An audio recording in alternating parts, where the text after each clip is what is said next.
Okay, Vince Cooper. First question. Who are you? Who am I? Well, right now I'm a graduate student in atmospheric sciences at the University of Washington. I usually like to say, I guess, that I grew up in a kind of small town in Ohio, liked math and physics growing up, didn't really know what I wanted to do, but ended up studying kind of statistics in undergrad, and then I worked in finance actually for a few years while I was trying to get some savings so I could explore a little bit more and not have to worry about money so much, and that's when I kind of realized that I really like this climate science avenue. So I'm here in Seattle now, enjoying my life very much. That's my quick intro, I guess. Wonderful. How has the career change been? Did you ever think you were going to do this before now? Yeah, it's a good question. Growing up, I never really thought of myself as potentially becoming like a scientist. That I think I just didn't really know anybody personally who like did kind of science in a professional way. People talked about kind of being like an engineer or something like that. I didn't really think that I was going to be, an engineer type. People always told me I should go off into the business world because that's just kind of what people around thought of as good career choices, I guess. So I think it was much later than usual that I learned of kind of opportunities to do science more professionally and considered an academic track. So it's been really, really fun for me so far, and I definitely feel like I'm doing exactly what I should be doing. Like every day I'm really just excited to learn, read new papers, do new research, learn what other people are studying. Like I have a lot of fun doing what I'm doing. So the transition for me has been even smoother than I expected, I guess, and I'm enjoying every minute of it. That's so good to hear. How'd you end up at UW? Yeah, UW, I'm trying to think of how UW first got on my radar. I was kind of interested in Washington State, actually. I kind of wanted to go out to the West Coast. And I had one of my college roommates was from, he grew up in Stehekin for the first few I have no idea where that is. Where is that? Stehekin is this wonderful little town. I don't even know if you could really call it a town. It's kind of like a mountain outpost that's in the Cascades.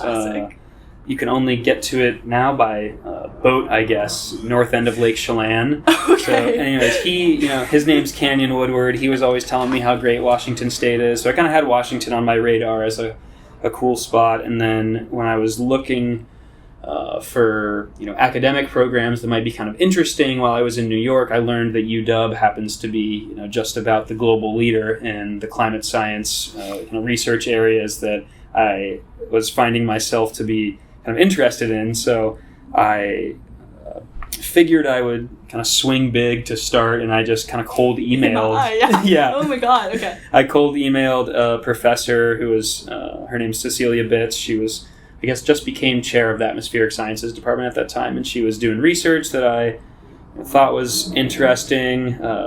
Happened to be that I just kind of knocked on the right door at the right time. She was willing to do a little Skype chat with me while I was in my office in Manhattan, and we kind of discussed what I was interested in and whether there'd be an opportunity for me to come do some research at UW. And I really appreciated how open she was to the idea of me kind of transitioning to climate science from doing finance on Wall Street. I imagine that's not the most common path for people, so I just thought it was a very good initial conversation because Cecilia seemed really open to me kind of coming there, and figured that I would be able to pick things up on the way. So we kind of set up a position where I could start just doing research for a year and then think about applying to the PhD program after I tested it out a little bit, which is kind of what I wanted to do since it was such a big shift. So after we figured out that arrangement, I wrapped up my job in New York and moved out to Seattle and got started at UW. That had to have been scary to make that big of a change. Yeah, it was. I think I had been mulling it over for so long that it kind of smoothed out the big change, so it didn't seem as abrupt and scary as it could have been, just because I had really, really taken my time thinking about what I wanted to do. And I definitely recommend that for anybody who's college age or thereafter, trying to figure things out, just taking a lot of time to really sit down with yourself and think about what you want to do, I think is very valuable. So it was, at first I was like, oh man, I don't remember how to do calculus. I don't remember my undergraduate math or physics or any of that stuff. So I was definitely like, oh, I'm going to be so behind. But you pick it back up pretty quickly. And I think they had some friends in Seattle that I knew from college. And coincidentally, my older brother actually had moved out to Olympia shortly before I got here. So now we have a little family outpost here. So we've got kind of Ohio family and now a little Washington, Puget Sound outpost too. So that all made it pretty smooth for me, actually. So, not as scary as it could have been, thankfully. Good. Okay, why sea ice? Sea ice, yeah. Why sea ice? So one angle that's more from the, I guess, pure like math and physics interest is sea ice is kind of an interesting problem in the climate system because it sits at this boundary between two things that we still need to understand better, but understand relatively well, I guess, which is like the atmosphere can kind of be studied on its own, the ocean can kind of be studied on its own, but sea ice is just like this layer that appears and goes away right in between, and because of where the sea ice sits in as one component of this climate system, it ends up being a pretty prickly piece to study, which ends up being somewhat satisfying, I guess, if you like the challenging aspect of those kind of physics and math problems. So that's like one reason. But from a more like climate change type perspective, sea ice is one of the most rapidly changing aspects of the climate system.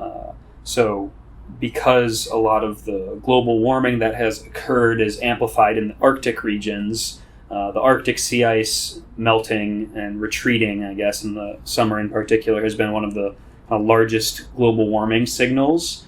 But there's still a lot of kind of uncertainty about what it'll do over the next handful of decades. So sea ice is kind of interesting in that it really has this very visible change that's occurring from global warming that's occurring really over the course of our lifetimes.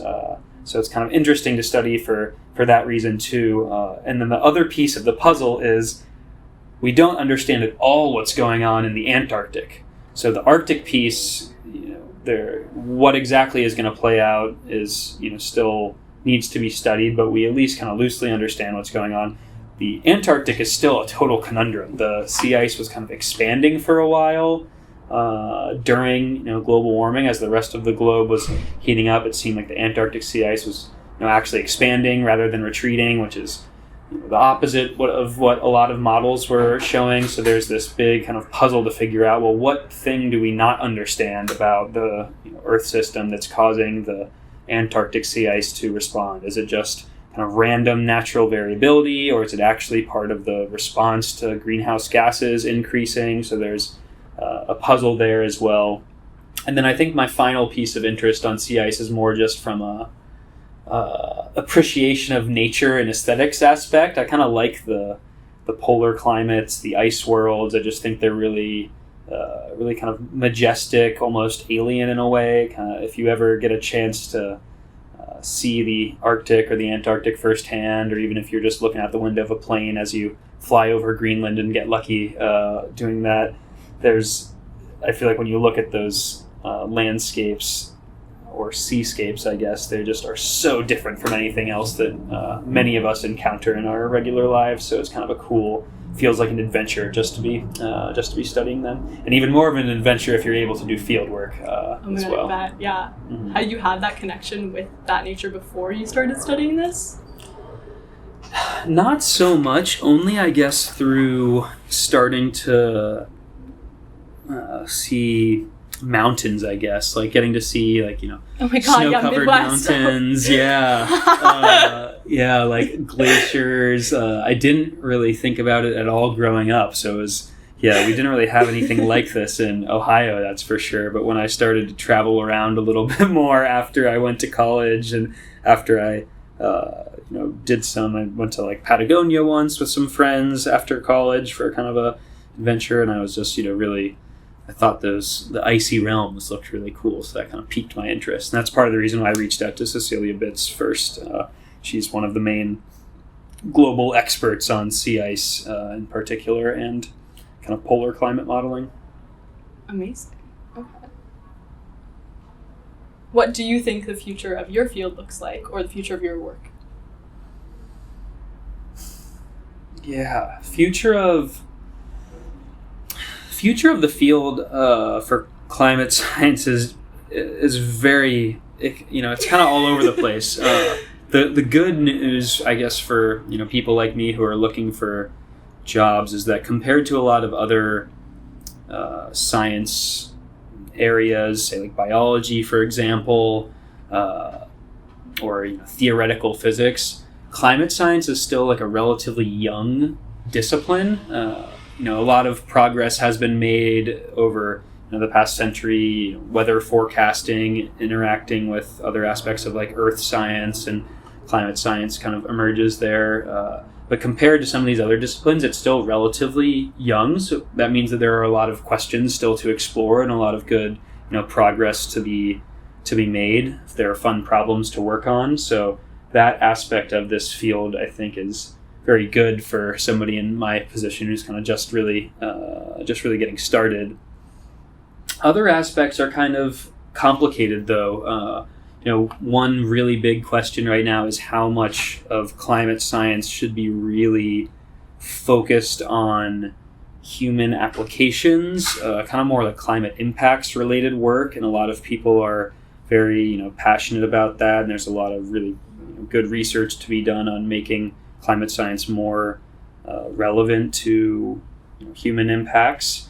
But there's also a camp that is just really interested in the kind of stepped back physics, chemistry, math aspects of how the climate system works. So I think one kind of debate right now, I guess, is how much should these departments that maybe traditionally have been more focused on just what you could call the pure science, I guess, how much should they evolve to tackle the more like impacts and adaptation and mitigation strategies that are going to be, whether we like it or not, more and more important over the next handful of decades and centuries. So that, I think, is a really interesting kind of challenge for the climate science field. It's definitely one of the more rapidly changing disciplines too.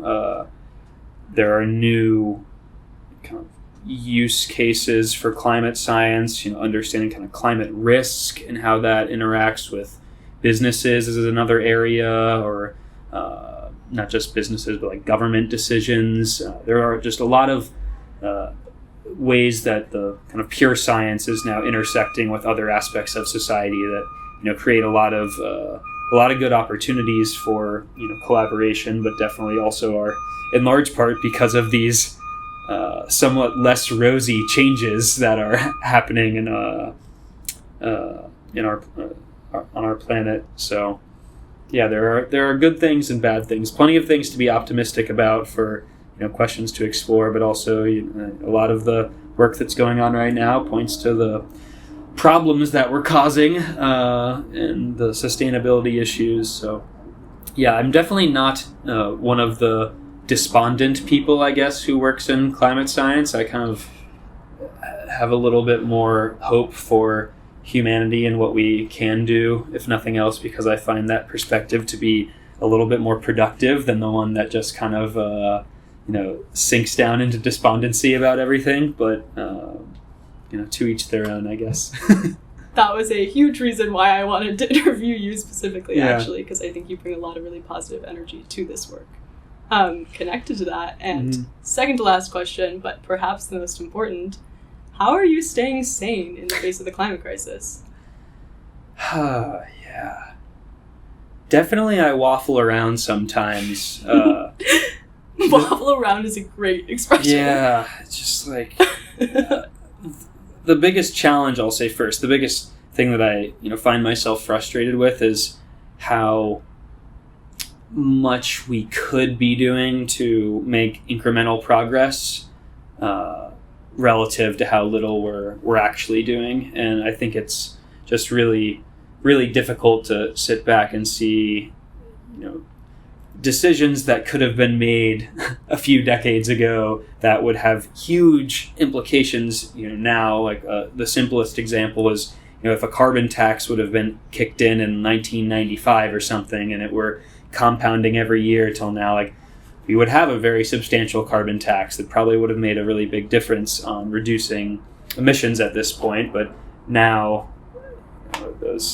that unfortunately is not what happened. So we are where we are today. So I find myself, first off, trying to, when those thoughts come up in my mind, not dwelling so much on what we haven't done or the mistakes that we've made in the past, and more so thinking about, well, if I start here today and look forward, what can we do to make things better, or get ourselves on a better trajectory? And one thing to be excited or optimistic about, I guess, is there's still a lot that we can do to make the trajectory better. Like, if you look at the kind of range of potential outcomes that climate models predict, and how much I think it's no secret to anyone that the kind of human decisions is the biggest aspect of uncertainty for what's going to happen in the future for kind of climate change projections, which basically means that if we make the right decisions, then we have a huge impact on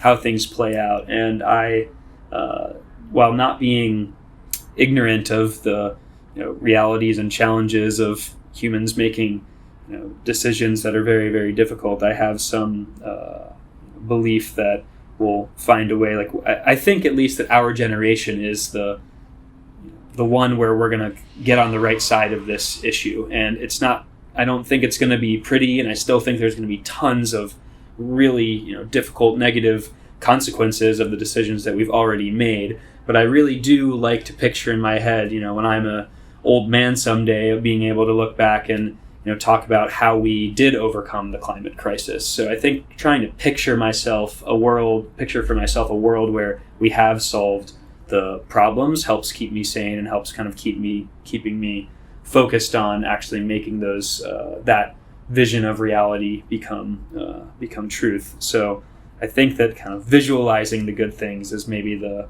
best way to keep sane. And another aspect of that is I really like thinking about wild places and appreciation of nature. Even something as silly and simple as watching an episode of Planet Earth is enough to make me smile about how amazing and beautiful the planet is, and kind of having some faith that we actually will manage to save a lot of these places and species, and that there are a lot of people who are really passionate that are working on those challenges right now. Gives me some hope. Beautiful.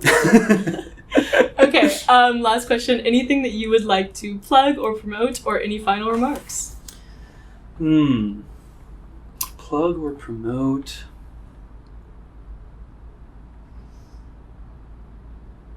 The thing that comes to mind most immediately, I guess, is just thinking really hard about our votes. A lot of us have the most power to make an impact on climate legislation based on who we vote for or what we vote on. And I think that really getting educated on issues that have climate relevance is something that would serve everyone well. And I think being willing to really be critical and rationally evaluate the consequences of not doing anything too. Washington State, a very good example of we've had in some ways some really progressive kind of climate legislation and ideas, but we've also made some hard choices to not enact things like the carbon tax again, and there are good reasons for that. But I think everybody really taking some time to think really critically about what are the consequences of not acting, and really understanding the importance of their votes is one thing that I would really plug as being important. And the other thing that comes to mind that I would be remiss if I didn't mention is when I was in undergrad, I didn't know that if you're interested in science, grad school programs are funded. And I think that people should know that if I think my situation worked out really well where I worked for a few years after college to get some savings, and that gave me some more kind of financial freedom. But part of the reason I did that is because I thought that if I needed to go to grad school, I needed to not be drowning in debt afterwards. And a good thing to know is that if you are interested in climate science and you're going to do like a research-based graduate program, you actually get paid to do that. So in my grad school program right now, I don't make, I'm not making a salary to brag about or anything, but I'm not accumulating debt. And if you're interested in science, knowing that you actually get paid to do a PhD or a research master's probably too, is something that everybody should know, so you can kind of keep it in mind for future opportunities. Wonderful. Thank you so much. Yeah, thank you. Thanks for having me.